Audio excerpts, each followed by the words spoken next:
in good shape. And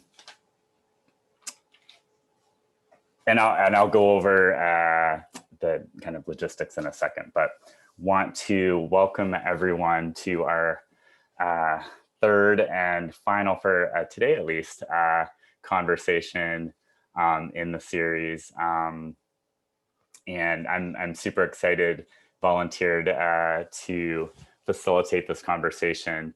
And it's going to be, as the slide says right here, a roundtable across workplace dispute resolution associations. And I'll kind of get into a little bit of a different format than the past panel. So we'll talk about that in a second. But first, my name's Todd Dickey. I'm an assistant professor of public administration and international affairs at Syracuse University. I apologize for all of the orange in the PowerPoint, but that comes with the territory with Syracuse. It's built into our template, the orange font. So hopefully we have a lot of orange fans here. I am, in addition to Syracuse, I'm the current chair of the Workplace-Ombuds section for the Association for Conflict Resolution. And I guess I'll be having that hat on today, but as we were talking amongst the roundtable before we, in our planning for this, we realized we're all kind of crossing the associations. It's not like we're just, here being members of one of them. So I think that'll actually add to the conversation in a really good way. So we'll talk about that too. And I do want to, just to announce the I think total, at least in the professional associations, we have 5. And I think these are the 5 national professional associations that co-sponsored this series with us: ABA, American Bar Association Dispute Resolution Section, the Association for Conflict Resolution, Workplace-Ombuds Section, the International Ombuds Association, LIRA, Dispute Resolution Section for hosting, and the National Academy of Arbitrators. So as we'll be talking about, we have all of the associations covered. Kind of people are going to have one hat on, a little more, I guess, than others, and we'll talk about that shortly when I introduce our roundtable and our format. But first, I just want to. This is such a fun honor to do. As we've been honoring Professor Dave Lipsky from Cornell, that we've dedicated the series to. Professor Lipsky was my PhD advisor, so this is, hey, I promise it wasn't just me advocating for this, but there's really no one better to dedicate this series to. I think he was going to try and make it today, but he wasn't sure if he could make it. So if you're out there, hello. If not, we'll see you next time, Dave. And we're also remembering Marcia Greenbaum in this series. And Marcia is just such a special person. She's one of those people, at least for me, at conferences and when I was in graduate school at Cornell, she just kind of take you aside and have a chat with you. Just such a warm soul, and really, really still processing her loss, and as we all are. So yeah, just want to have her in our hearts and minds today in this conversation, because this is a conversation that she played a big part in the past as a member and active former president of SPIDER, which was a prior iteration of the Association for Conflict Resolution, and many other things as have been discussed and we see. So honoring her memory today. Her loss this past January, sadly. Whoops. Just as a going over, because we're doing this, we're going to try what I call a fishbowl style conversation. It's a little bit different than a traditional panel. We are going to ask that folks, the cool thing about it is that you can join the conversation right away. We're not going to have a separate question and answer period, but we're going to have a roundtable of 4 folks, including me, who I will introduce next, who are pinned up here, at least on my screen. And we'll be having a conversation in a fishbowl style format. And then if you do a direct message to Janet Gilman, thank you again, Janet, who was a last minute substitute for Carrie Anderson, who many people may know in this community from ACR and the International Ombuds Association, is in Texas right now with no power. So Janet is going to collate, pass on to me questions, thoughts, and they don't have to be questions, traditional questions. It can be comments, just any way you want to engage. And we'll kind of curate those, and then I'll add them into the conversation as appropriate. So that's how we're going to do that. Just like the other sessions, the session's is being recorded and will be available on the LYRA website. And I actually set an alarm on my phone, so we do at 3:25 Eastern, we will we have a little kind of closing thing to do. So that way, I promise we're honoring people's time. We will end on time, one way or another. So that's just great. I want to first honor our panel, a roundtable member, Sana Manjeshwar, who also, like Carrie Anderson, is in Texas. I think just got power restored this morning, still has no water. But Sana is just an amazing person and had a lot of just effort planning this roundtable conversation from the International Ombuds Association. She's the Global Ombuds Manager in the Global Office of Diversity, Inclusion, and Ombuds at Chevron. So I just wanted to honor her. We're thinking of you, Sana, and we're hoping that your house is warming up and things are getting better for you. So, but the great news is that Sana was able to find Roy Baroff, who stepped in last night to join the conversation. So we're really just honored to have you here, Roy. Roy is with North Carolina State University, where he's the faculty and staff ombuds. And his kind of primary role today, although he, like many of us, crossed the Dispute Resolution Association spectrum, he is on the board of directors of the International Ombuds Association. So he'll be talking about that. I'm going to run through the roundtable, and then I will turn it back over to Roy for some kickoff remarks. We also have Richard Fincher, who is going to be here, particularly in his LYRA hat, as the former chair of the LYRA Dispute Resolution section. You might, I guess I didn't do a full survey here. You might cross all of the 5 workplace co-sponsoring dispute resolution associations, Dick, or come close to it. So we're going to be eagerly talking about that integration. So you can have your LYRA hat on, but also the others as well. And our final roundtable member, I keep saying panelist in my head, and it's not a panel, it's a roundtable, Elizabeth Neumeier, an arbitrator and mediator. And her primary hat today, wears many hats, is with the National Academy of Arbitrators. And this is really cool we were planning for this hearing about your history, Elizabeth, as the former president of SPIDER, which was folded into the Association for Conflict Resolution. Again, please don't wait to join the conversation. You can write a comment or a question to Janet by selecting her. It's really important. Emily and Bernadette are also co-hosts, as am I. We won't be able to, I won't be looking at chat. So if you want it to go into the conversation, make sure it goes to Janet, and then we'll be set. And again, I'll be filtering those in as appropriate. So what I'm going to do now is I'm going to make sure I got through. Yes, I got through all of the intro. I'm gonna just take off screen sharing.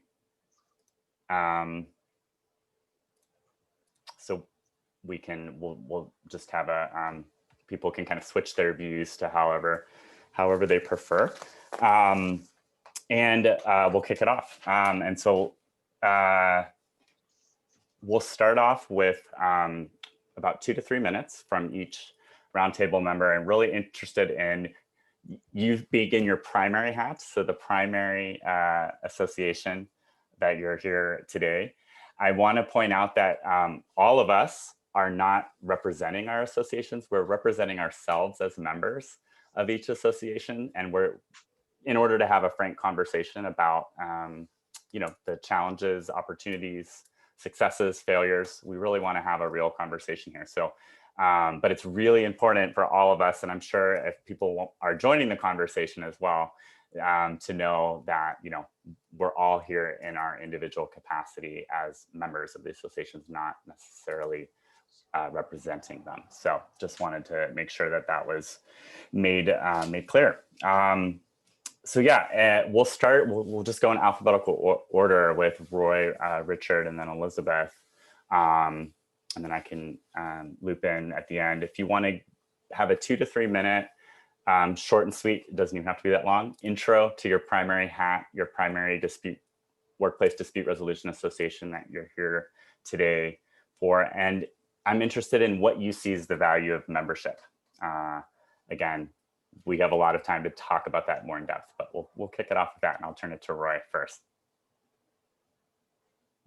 Todd, thank you for setting us up for this, and glad to step in. And at the last minute, Sana is a friend and colleague of mine on the board of directors of the International Ombuds Association, and I use that term because while we've had for the longest time we've been the International Ombudsman Association. The board of directors voted to change its name in January, and so we'll be going through a process. We'll be the International Ombuds Association. I'm a faculty and staff ombuds at North Carolina State University in Raleigh, North Carolina, and also longtime professional mediator, been in the field quite some time. For those of you who maybe are not familiar with the International Ombuds Association, we hit about 1,000 members at the end of last year. We're focused on organizational ombuds globally. We probably have about 70 to 75% of our membership is sort of North American based, and yet we have members all over the world. The ombuds role is that, you know, impartial, confidential, informal, an impartial role that provides that kind of other channel of communications. I've been part of the association, gosh, for about 15 years, but really just been ombuds for the last 7, and on the board for now. This is the end of my 3rd year. In terms of the value of this association as an ombuds, and certainly my experience with most associations, is it really is about creating opportunities for our membership, both to get together with other colleagues, to share information. And I really think that one of the values of a member organization is that it provides an opportunity for you as a member to get involved, to, you know, expand your skill set, to become a leader. And that's one of the things that, you know, is very much on our minds at the IOA, is our sort of tagline, is really how to, you know, make sure that members feel engaged. And so, you know, for me, it's less about, while yes, I want the association to do things for membership, and we always have that in mind. Part of it is, though, what can I as an individual member or any of our members do to help support the profession and the association? I'll stop there. Thank you, Roy. No, this is, well, we have much more to talk about, so this is just a start. We'll turn it over to Richard next. Thank you, Todd. I will be concise. LIRA was founded in 1947 by labor economists, and to use my hands, it has evolved, grown, peaked, slumped, and is now on a very stable course. It's done many things to reinvent itself over the last 20 years, and I'll go through just a couple of examples. It changed its name to suggest a more modern approach. It separated a bit from its parent organization. It moved its conference from January to the spring, and it relocated its home from one city to Champaign-Urbana under the University of Illinois for a stable staff relationship. I can only imagine the strength of the leadership it took to make these changes. And of course, last year, LIRA, on very short notice, went virtual for its spring conference when other organizations just canceled and didn't provide that value to its membership. So today, LIRA is really two organizations, one at the national level and one at the local chapter level, of which there are 50. For me, the two reasons that I'm involved so heavily are the collegiality in my profession, and second, the recent international focus of LIRA at the national level, particularly China, which is my expertise.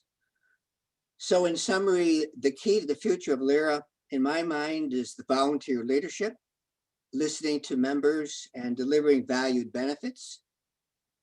And for the dispute resolution section, those benefits are subject matter knowledge, collegiality, and access to experts. The dispute resolution section has about a dozen practice leaders who represent real experts in their field. So any member of the section can call these dozen people and gain knowledge and advice in terms of their area of interest.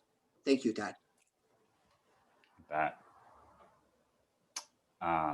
Elizabeth, National Academy of Arbitrators.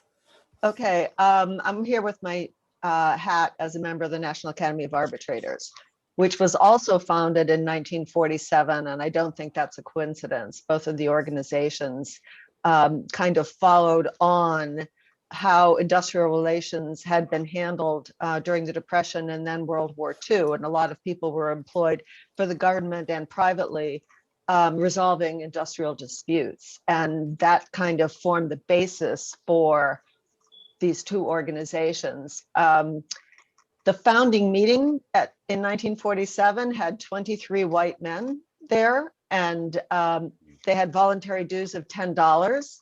And the treasury balance at the close of the first annual meeting was $59.64. Initially, a member could be an advocate, but that was later changed to require members to be pure neutral. So if you did any advocacy for unions or management, you no longer could maintain or you could not become a member of the National Academy. People were grandfathered in for that. Membership initially was by invitation only, and you had to be recommended by existing members. And I believe they actually had a black ball system where if any existing member voted against you, you did not get in. So it was very much a closed shop amongst, that crowd. The membership criteria, it was interesting. At 50 years, the Academy published a history volume, and I went back and looked at it, and the membership criteria hasn't changed all that much over the years, other than the things I just mentioned. You had to establish acceptability by industry and labor. So demonstrate that the parties accept you as an arbitrator. You had to have a certain number of and type of cases decided as an impartial arbitrator. You had over a period of time, so there was a length qualification. And then there was this category for other qualifying experience. So by 1949, they had 104 members. In 1955, they had the first Canadians. They had apprenticeships, which now we have mentoring that was discussed earlier. I won't go into it more. If there are more questions about specifically how that works within the Academy, I can. There's a sliding scale of dues. There was a sliding scale of dues for participating, contributing, and sustaining members, but that really was controversial and people were not happy. So they did away with that system. Now the full-time dues, or the dues are $650 a year. You can pay half that if you're semi-retired, which means you're not doing any arbitration, but you do have income from other kinds of work. And then there's honorary membership that is granted to some people. People come for social aspects of it. Arbitration is called a lonely profession. You know, we usually sit by ourselves. Sometimes we're on a panel with other arbitrators, or sometimes we have wing people provided by the parties. But basically, we work alone. And so the opportunity to be together with people who understand what we do is really wonderful. And then the elements of the professional association, like Dick mentioned in LIRA also. Another development fairly early on, the Academy established a code of professional responsibility to deal with ethical issues. Initially, the code applied to the advocates also. That was changed.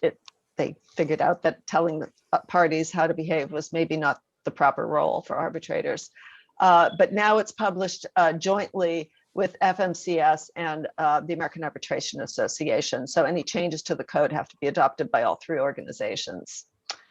I would say big change number one was in the early 60s when for membership, they allowed public sector and railroad cases to be counted. Initially, when public sector unions started forming, it was kind of like, well, that's not really, you know, even amongst the cadre of arbitrators, but that they got past that.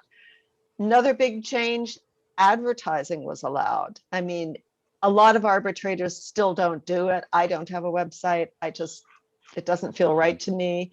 I don't criticize anyone who does, but we were sued for restraint of trade because of our no advertising policy. And that obviously led us to make a change.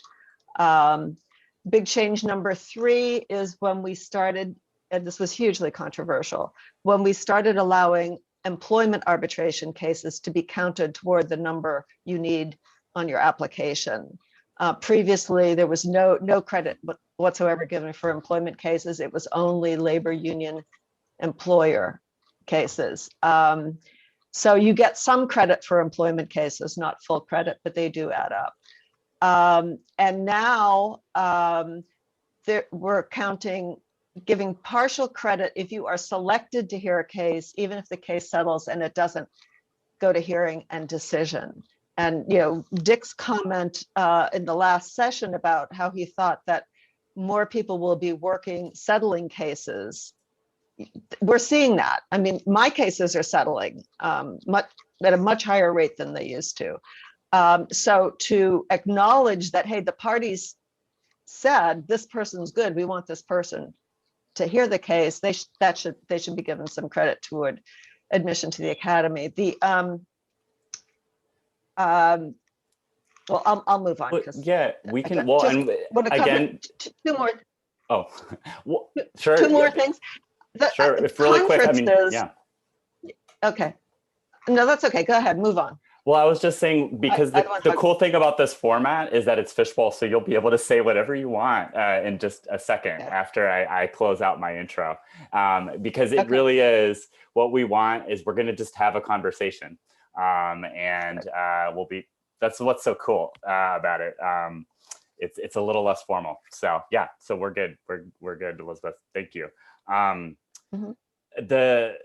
I just briefly around Association for Conflict Resolution, ACR. I'm eager. I've been learning history from my co-roundtable members and other folks after I told them I was going to be facilitating this conversation. Because the history of ACR, I mean, no one's written that book yet. That's definitely it should be on someone's to-do list because it has such the breadth, I guess. I call ACR the kind of umbrella conflict resolution association with the widest breadth. Now we can debate that if others want to stand up for their hat with their associations, but because Association for Conflict Resolution, it's beyond the workplace. For folks who are here in this session today, really focused on workplace, you may not know about ACR, and I just pulled our list. We have sections based on the different types of conflict resolution practices that people have: wellness, commercial, court, crisis negotiations, and crisis intervention, community mediation, restorative practices, education and research, elder, decision-making and conflict resolution, environment and public policy, family, healthcare, international, online, and workplace ombuds. So you see the breadth of conflict resolution practice. I know it was mentioned in the last session too. We have a nice complement to our structure of topical sections. We have geographic chapters. So it brings together folks who are professionals in the field of conflict resolution based on their geographic area. So it brings together the environmental folks who have that focus with the elder care, with the crisis. So you have all of those kind of intermingling, intermatching. And I think that's, to me, the biggest value of ACR is that breadth. We can talk about the depth issue, because that is, I think, the downside of the breadth is that we could be doing better on depth, I think, and or connecting with our peer associations, such as LIRA, which I'm also a member in, and the other associations here. So that's really why we're we wanted to set up this salon style fishbowl conversation, a little more informal, to really engage with these issues, because we have all of these resources, but we also have silos. Let's not beat around the bush here. We do have silos, and we can get in our own tunnel vision. So with that, I'm now going to really just open it up to our roundtable. We've already gotten some. Janet is sending me on questions and thoughts as they come up, and already people are thinking about. It would be interesting to see data on, are people in all of these associations? Are they in one or two, and where that overlap is? And so, good news is that I have not seen, having served on the ACR membership committee, I have not seen that level of data across associations. But what we're going to do at the end, I will have a link. We're going to have an online survey where we do ask that before you check out of today's session, that you do let us know what associations that you're in. Yes, and I will. I'll be posting it into the chat in a bit. So stay tuned for that, and we'll have it on the LIRA website. But I'm gonna open it up again, and now I'll kind of participate rather than be a facilitator. What are our professional associations doing well? What could we be doing better? Just this. Let's have this type of conversation, and again, and I will be bringing in comments and questions we're getting from the group that are sent to Janet as we go, and I'll be myself as well too. So yeah, I'll open it up to the roundtable. Well, Todd, maybe I'll sort of jump back in. Some of the things Elizabeth particularly shared about her organization struck me that I should say a little bit more about IOA, but it really also connects with what I think we're doing pretty well at. A great deal, like arbitrators, ombuds are typically in very small offices, often solo, and so the ability to connect, and we have a very strong sort of internal to the membership online platform for discussion circles, people that can create. So there's a good bit of activity that way. The association, IOA, puts on both the sort of foundational trainings for ombuds, as well as ongoing education and conferences. That's sort of really just part of your membership. It's a very modest cost, and you actually don't have to be a practicing ombuds to be part of the organization. So if you support the organizational ombuds position and roles, you can be a member.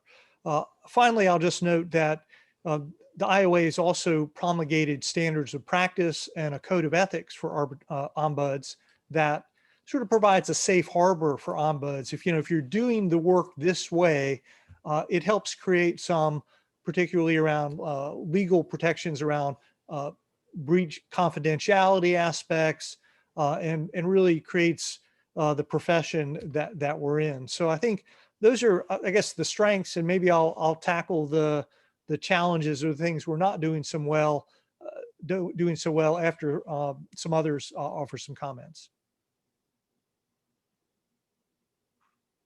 Yeah, I think it's when I want to say it was only a couple years ago when I learned,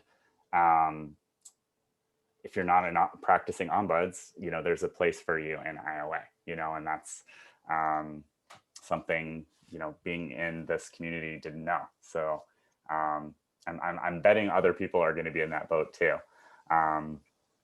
So yeah, Richard, Elizabeth. I find it interesting to see how, you know, these different professions are structured. I mean, I'm a full-time self-employed practicing arbitrator and have been for many, many years. Some of my colleagues are professors at university and do a few cases. So I'm not actually that familiar with ombuds. I know there are some that are within institutions or within organizations, but are there solo ombuds practitioners that do the work on an ad hoc basis? And how many are in that pool, and how many are in they get a paycheck pool? Right. If you have any idea. Let's Yeah, go so I'll just jump in and oh respond. yeah, that's what we're doing. Don't wait for me. Absolutely. So I would say, you know, an organizational ombuds is typically thought of as really connected, embedded with the organization that it serves. And I would say probably in the 95% plus, folks that are identify as an organizational ombuds are employees of the organization they serve. There's typically a charter that the ombuds office and the organization develop that really sets out the scope about their independence. The reporting lines are typically to the very highest levels of an organization. So for example, and I happen personally to be in that sort of 3 to 5% that are not. I'm a independent contractor for NC State, providing ombud services. I'm not quite full-time there. I do some other things. I'm still a professional mediator, and I do some teaching, training. But for those of it, but I at NC State, I report to the chancellor, the provost, sort of the top levels of the organization. And that's pretty similar for any ombuds. There are many governmental ombuds. A growing field is the K through 12. Local school systems are starting to think about ombuds that can both serve internal students, staff, teachers, as well as parents. You know, the ombuds role is really designed to, you know, create a really safe space for people to bring sort of any issue. So again, we're not investigators, we're not fact finders. We're really, you know, holding that middle. We're very different from arbitrators in the sense that we're not provided with that sort of decision-making authority. I will note just my background is in the legal field. I have actually served as an arbitrator for the American Arbitration Association commercial panel for the Financial Industry Regulatory Authority. So I have a lot of experience across these different roles that people might play. You know, today though, my focus is on this ombuds work because I see its power to help organizations, help people sort of solve problems informally. And that's really what the association's about, is really trying to help its members make the case to its institutions and to other institutions about the value of ombuds. We had already a comment come in around it would be neat to see who is in what, who's here today. And we channeled that. And in a bit, I'll have a link where we do ask people share what associations they are in. And it's optional, obviously, but if you leave your email address, we will send that out. I think it's set up as a poll right now, Todd, that Emily set up a Zoom poll. We have it ready to send out as a poll. if you're ready for it. Oh, okay. Well, You just do it live. the thing is that, okay, well, I would rather, if people do this one, then it captures it for our records, and then we can follow up with you, because this is going to be anonymous. But that being said, if people promise me to do both, we can definitely send out this Zoom poll right now if you've already set it up. I just don't, it's not a substitute, because we do want to, we have a couple other questions to gauge, because obviously with this large group, we're not going to be able to hear from everyone. So, but yeah, thanks, Emily and Bernadette. That will be great. We can So go ahead and send it. Yeah, please. Okay. That's fine. I just want everyone to remember, when I send my link, also fill that out, and then it's great. So excellent. We'll have everyone fill that out, and we can share it in a second. Yeah, please. Todd, Mm-hmm. Todd, one thing that occurs to me while we're thinking about associations is actually a fairly new trend in the field is, and it goes to Elizabeth, your question, is the idea of a contract ombuds for an association. Over the last 2 or 3 years, we've seen a number of association conferences develop a conference ombuds to address things that might come up at a physical conference. And they've also connected back to an association as well. So it's actually a growing part of the ombuds field, is this idea of associate ombuds for an association. Dick, do you want to jump here? And you've been very quiet. Sure. Todd, I'm going to reframe your question by giving my 3 predictions for the next 10 years. My first prediction is that all of us will exist in 10 years. We have a focus, we have a loyal base, and none of us are going out of business. And within that prediction, we will continue to reinvent ourselves. There are changes that need to be made. And within that first prediction, I don't see any mergers. Mergers may be needed, but they are so painful. And the few mergers that have occurred are questionable in terms of whether they were worth it. So my first prediction is that we're all going to be here in 10 years. My second prediction is sort of obvious, that virtual technology is going to transform our organizations. There is no reason for me to ever go to a conference again, except to meet my friends. Everything that I need educationally can be achieved in what I call a la carte learning. For those of us who have been neutrals for over 20 years, we think we have a lot of subject matter knowledge, but we want to learn the new areas like COVID. So do I need to spend $1,500 to go to a conference? No, I can do that through virtual technology. And I guess the last is what I just said. I think the national conferences are a model that we need to rethink. And I don't have the answers. We know that they've shrunk. They certainly have shrunk with all 3 organizations that I'm a member of. And it'll be, maybe this will be the big challenge, because the national conferences have been, at least in some cases, not the academy, a moneymaker. They're designed to support the organization, and those days may be over. So those are my 3 predictions in terms of the future of these workplace nonprofits. Thanks. No, and it's provocative. I definitely will say that. Elizabeth, yeah.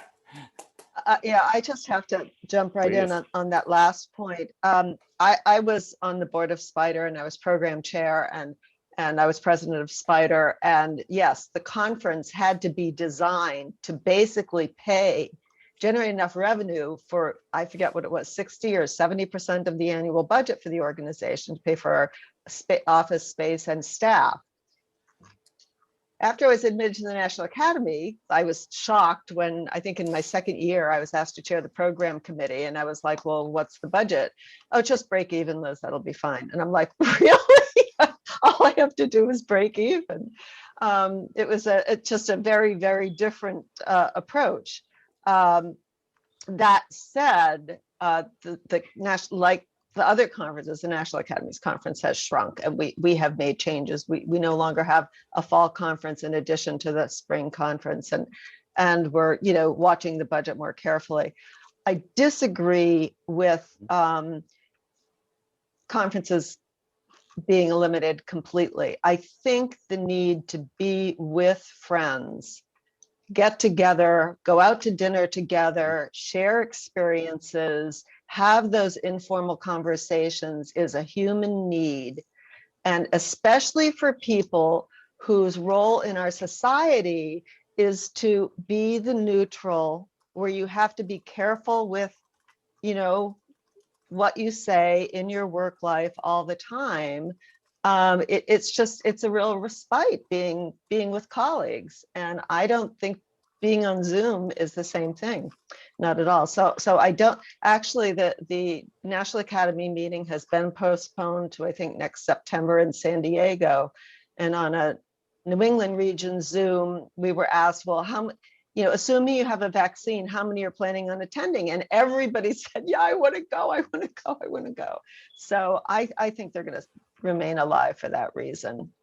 I agree with the organizations remaining in existence and separate. I skipped the whole merger story. But anyway, that's my take.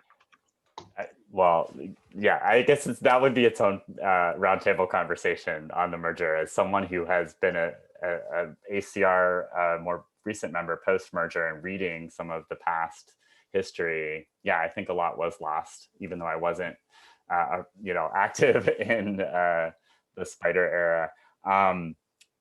I just want to also chime in into there's something to be said for those hallway conversations that you don't get on Zoom when you're at the physical conferences. That being said, also to put it out there too, I'm not in the hallway conferences at IOA. You know, I have not gone to I'm not you know, a practicing arbitrator. At least in the workplace space, LIRA and ACR, I would argue, have broader umbrellas than IOA and, you know, the National Academy. And so that's something that I would like to put out there. And it's like, how are we thinking about, you know, maybe institutionally integrating potentially the, I don't want to say narrow, but, you know, when we have to admit that the associations have different breadth, you know, different range here. So I think I just want to put it out there to say, not that the larger should, I'm not advocating for mergers or anything, or, you know, come to the broader umbrella, this, you know, the more narrow focused organizations, but it's just having that conversation about maybe, you know, crossing conference paths more frequently, not have, you know, maybe once every few years, scheduling conferences together. I think there's a lot more possibilities. We often get into our routine. It's like, why is ACR's conference in September? It's because it's in September. You know, we get into these patterns. So just put it out there in terms of, you know, how we're thinking about it. And I'm going to end our poll right now. And oh, I guess it's letting me share, so everyone can kind of see where we are. So definitely a LIRA strong suit. I know I didn't vote. So probably a lot of people did get around to voting. So, but that'll be helpful information. We do ask that everyone, we have a quick link afterwards that I'll share too, with some more information as well. Yeah, you know, Todd, please. Just picking up on that, look at some, you know, what's the future look like? And I think I agree with you, Elizabeth, and that idea that I think conferences will continue. And I think there is a lot of value in that sort of the informal parts of it. That said, I think that in-person conferences will also be different in that they will create spaces for people to also be there virtually, right? And it could be that, you know, the future might be that when we show up at a conference, that, you know, it's one of these hybrids, right? Some people are there in person, some people are there virtually. There might be that kiosk that you step into to talk to somebody who's across the country, and you can have that hallway conversation, if you will. I think that's something that I think about as an association to meet the various needs that people have, because not everyone has, you know, the same travel budget or the time or ability to, to come from, another part of the world. So, so I would just say, I think that's on our horizon at IOA about, our conferences have been very well attended. I think the last few years, I think we didn't have our conference last year. It's typically in the spring, at the end of March. It got canceled right with COVID. We did go to some online activities, but the year before, I think we had, 500 people in person in New Orleans. New Orleans is a good place to have a conference, that's for sure. But I think, the Ombuds Association will continue, just as Dick said, that, there's a need for kind of the focus, I think, for our organization because of the kind of the narrowness of our field, so to speak. Anyway. Yeah. Well, and that's yeah, please go for it, Elizabeth. Well, the point you raised, Todd, about cross-fertilization and the value of that, I agree that there's value in cross-fertilization, but when the other day we had our conference call and this topic came out, I thought back about my own career. And when I got engaged in dispute resolution, I'd worked for a union. And so my first place I looked was to be a labor arbitrator. Tom Colosi advised me to go to spider meetings, and that kind of broadened my horizon. And for a while, I had a varied practice. I did some public participation facilitation. I did board retreat, facilitation. I did some environmental mediation. I was kind of all over, and I thought, this is great. I can do all these kinds of things.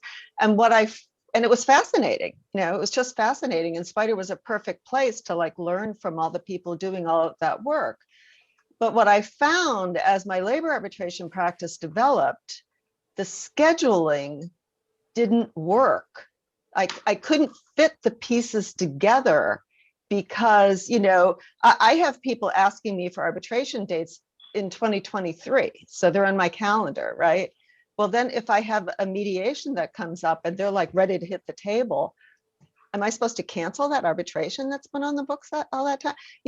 And so, I mean, you use the word silo. What is the focus of your practice? Okay, realistically, and again, I'm speaking as a solo practitioner, not somebody who's employed in an institution, but what is the focus of your practice? And then where is your professional home going to be for that practice? You may have other interests as well. And it's fascinating, but I found I just couldn't get to all the conferences, I mean, it was time-wise, it was expense-wise. How many organizations can I pay dues to and how many can't? You could be going to a conference every month if you have a broad dispute resolution practice. And I just think that's unrealistic. It's unrealistic. So. No, and I think we're getting comments, questions, and also too, seeing that there are additional associations. These are just the co-sponsoring associations of this event that we're kind of mentioning here. There are additional ones. So this is not the full universe that we're talking about even here. But I guess in my brainstorming capacity, just listening today, that's one thing. There is a difference between collaboration and merger, right? And I know there's a lot of, I think, again, maybe it's healing. I don't know what the exact right word is from the ACR merger, from many years ago. That is, I think, maybe kind of limited the whole field's thinking on this because, we got some comments and it's saying, things like this, like what we're doing today, is one example of things that don't normally happen across our associations. So I think it is, again, I am the glass, my glass, I guess, is half full right now of cranberry juice, but I think it's one of those things to really think about, how we just kind of break out of our traditions of, I can't tell you how many times, why is it this way? It's because it's this way. And so kind of thinking about that, maybe once every few years, we do plan something across that doesn't mean merger, but it just means more collaborative events and crossover. in my ACR hat, I've heard people will say, when I will mention something like this, they'll say, well, everyone should just join ACR because that's the association for the broadest conflict resolution association. So, you know, we can talk about that too. I would love it if everyone joined ACR in the field, but that's not, that's, you know, I'm being realistic, but I think that, I would never say that the Workplace-Ombuds section of ACR is a replacement for IOA or many of the other ombuds associations. So anyway, something to put out there. Other thoughts? We can talk more about than just conferences, but I think it's a big factor. And one of my dreams for all these organizations is to collaborate more and perhaps reduce their operating expenses. I understand why we don't do joint conferences or conferences that are in sequence to gain a reduction in price. But I don't completely understand why we don't even think about doing conferences in the same week, one after another. I'm not sure why we don't offer cross memberships to each other. And I can come up with 20 reasons why the leadership doesn't want cross memberships, but there's so many opportunities. We know what the expense is to run these organizations. Is there some way that we could reduce that expense? And ACR has gone the dramatic route of outsourcing staff to a professional organization that I know that was very controversial. It happened after I was on the board. So collaboration among these is, I think, the real reason why we even came up with this idea to have this session today. Can we collaborate in a way that makes sense for our members? Thanks. You're here. Yeah, and I'll just note that at IOA, we have a strategic alliances and partnerships committee that is focused on those very questions and ideas you've noted, which is, you know, what are organizations that we want to connect with that maybe are like-minded? You know, how do we amplify our sort of collective dispute resolution voices so that people, organizations, governmental groups look to us for assistance, whether it's, you know, near term or organizationally. So I'm very much in favor. I know there is some of that happening between the American Bar Association dispute resolution section, Ombuds committee, and IOA is pretty closely tied. We work very closely on Ombuds Day, which happens every fall, kind of near the dispute resolution, conflict resolution day that ACR sponsors. And I certainly hope and look forward to the time when we can sort of collaborate as groups. Really that idea of amplifying our voices, I think, is very important. And one thing I'll just note is at IOA, we do work with a professional management company to staff for us, as well as we do have a executive director that we've hired. And it's been a great partnership over the last now 2.5 years. And we really feel like it's kind of freed us up as an organization, and particularly as a board, to really focus on the governance and the strategic thinking that we need to be doing, and leaving the operational stuff to our operational professionals. So that's really worked out really well for IOA. And also on the collaboration front, one of a small theme that I'm seeing too come in is not necessarily conferences, but just communication, right? We have all of our different listservs and different association updates, but there probably could be a better way to once in a while combine, right? Or have LIRA send out, here's some updates from ACR or, ABA dispute resolution section or IOA. So these are great ideas. Again, I think so much of it is just because we do it because that's the way it's been done. It doesn't necessarily mean it's the best way or the way it should stay. But as I just, that idea that just came in, that really resonated with me, because should you have to join all of these associations to find out at least what's going on. Maybe if you find out what's going on, you realize, oh, these are the right associations for me. This one's not the right association, but these other two are, you know? So I think that's a really helpful point and things to think about. My alarm, as promised, is going off at 3:25. We could keep talking forever. What I'm gonna do now is just I guess I will turn it back into a little more traditional panel to give some closing comments. We'll try to keep it to 1 minute each.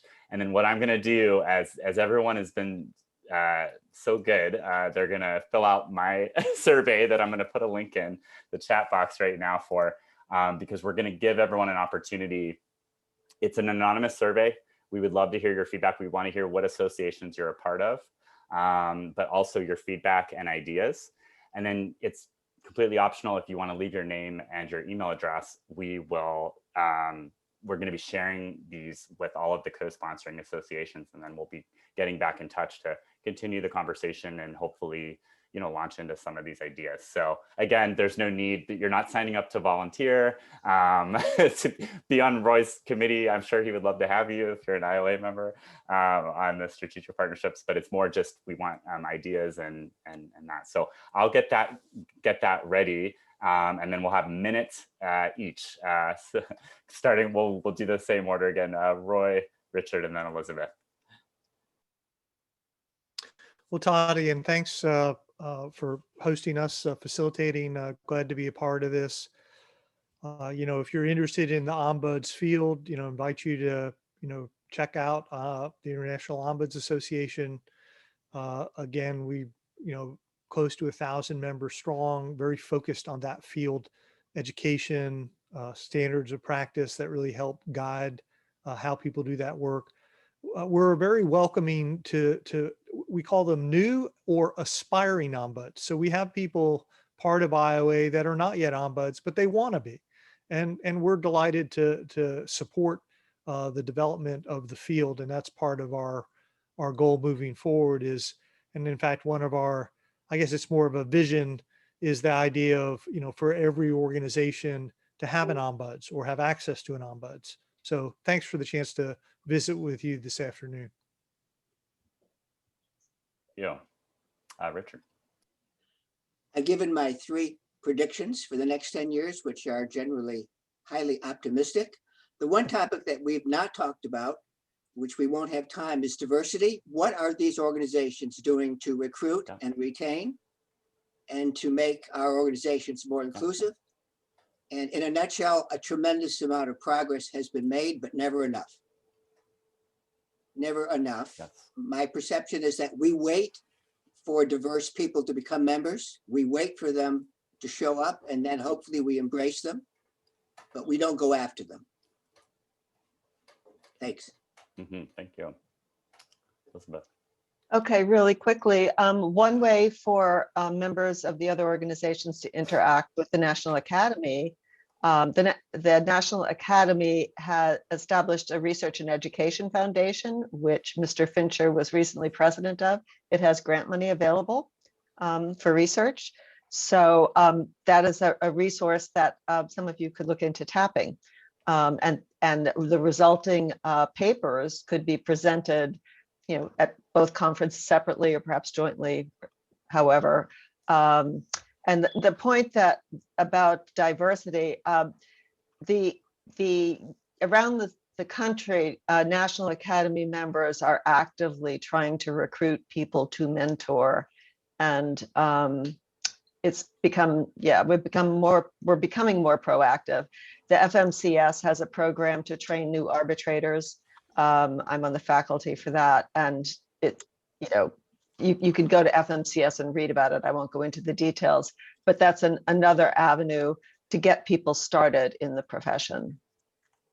Thank you so much. And I think that a lot of these ideas too, obviously get our roundtable to definitely fill out, because we can think about what types of I mean, obviously the insight today and the excitement about our series with Lyra, you know, this could be something that other associations take the lead next time on. So And on that note, wanted to invite on behalf of now I'm putting my LIRA hat on, LIRA Dispute Resolution Section membership. It is complimentary when you are a member of the National LIRA.